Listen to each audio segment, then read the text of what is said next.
Bayangkan jika setiap kali sungai mengering, kita berpikir itu karena dewa yang sedang marah. Bayangkan jika setiap peristiwa alam, penyakit, atau kegagalan dalam hidup selalu dikaitkan dengan kekuatan tak terlihat yang tidak bisa diuji, hanya bisa dipercaya. Itulah cara manusia melihat dunia ribuan tahun lalu. Tapi suatu hari, di dunia yang masih penuh mitos dan ketakutan, muncul seorang laki-laki dari kota kecil yang bernama Miletos. Ia berkata, "Tidak, mari kita pahami dunia dengan akal." Nama laki-laki itu adalah Thales. Dan dari dialah petualangan besar bernama filsafat dimulai. Filsafat sering dianggap sesuatu yang rumit, berat, dan hanya untuk akademisi. Padahal inti filsafat sebenarnya sederhana. Filsafat adalah usaha untuk tidak menerima sesuatu hanya karena katanya begitu. Filsafat meminta kita bertanya, mengapa begitu? Apa dasarnya? Apakah penjelasannya masuk akal? Apakah ada buktinya? Di era sekarang, pola pikir seperti ini sangat penting. Hoax menyebar cepat, kepercayaan irasional hidup subur, dan banyak orang masih menafsirkan peristiwa alam atau sosial sebagai hal gaib tanpa mencoba berpikir kritis. Filsafat adalah alat untuk membebaskan diri dari semua itu, dan langkah pertama perubahan besar itu dimulai oleh seorang filsuf kuno yang mungkin tidak banyak orang kenal. Thales hidup pada abad ke-6 sebelum Masehi di kota Miletos, yang saat itu merupakan pusat perdagangan dan ilmu pengetahuan. Ia dianggap sebagai filsuf pertama dalam sejarah barat, karena menjadi orang pertama yang mengatakan fenomena alam tidak dikendalikan oleh dewa, tetapi oleh hukum alam.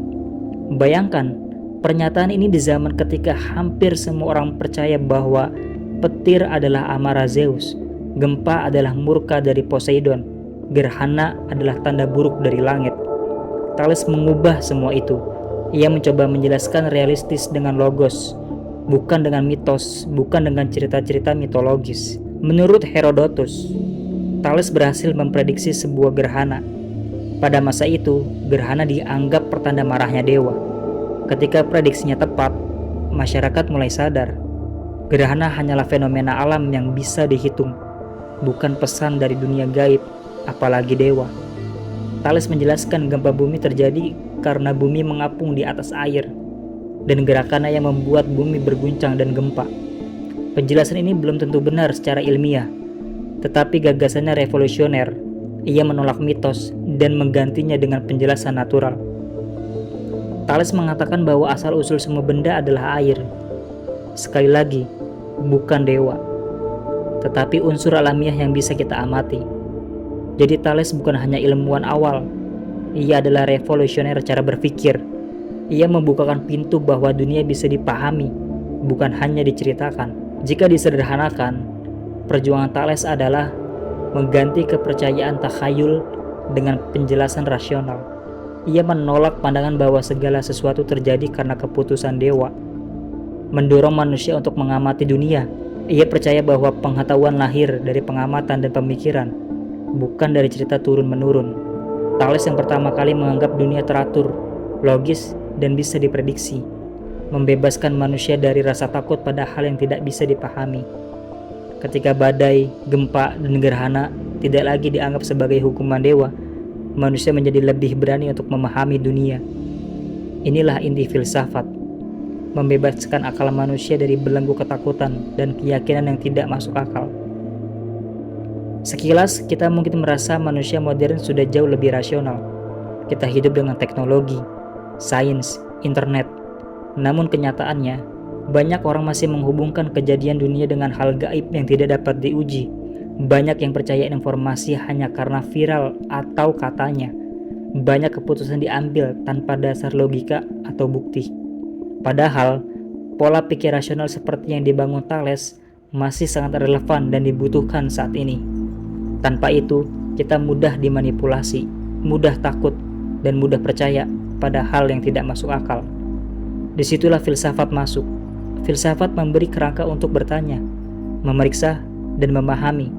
Tanpa itu, kita kembali pada zaman sebelum Thales, yaitu zaman ketika dunia diperintah dan diselimuti oleh mitos.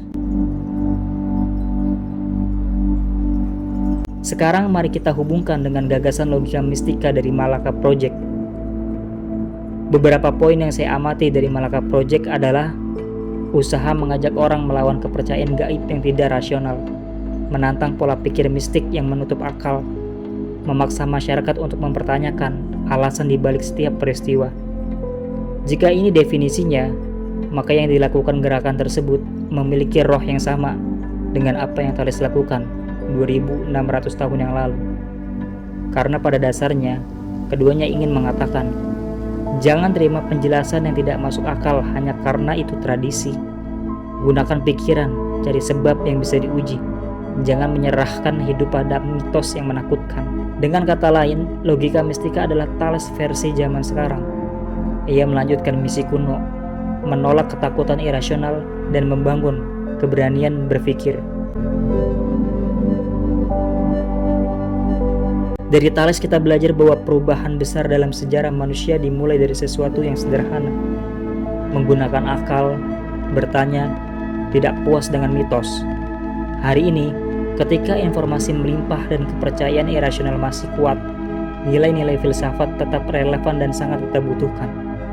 Jika kita ingin memahami dunia dan tidak terjebak dalam kebingungan, kita perlu apa yang dimulai oleh Thales, keberanian untuk berpikir. Dan selama kita berani bertanya, mempertanyakan, dan mencari kebenaran, maka kita sedang melanjutkan warisan Thales dalam bentuk apapun, termasuk apa yang hari ini kita kenal sebagai logika mistika. Terima kasih.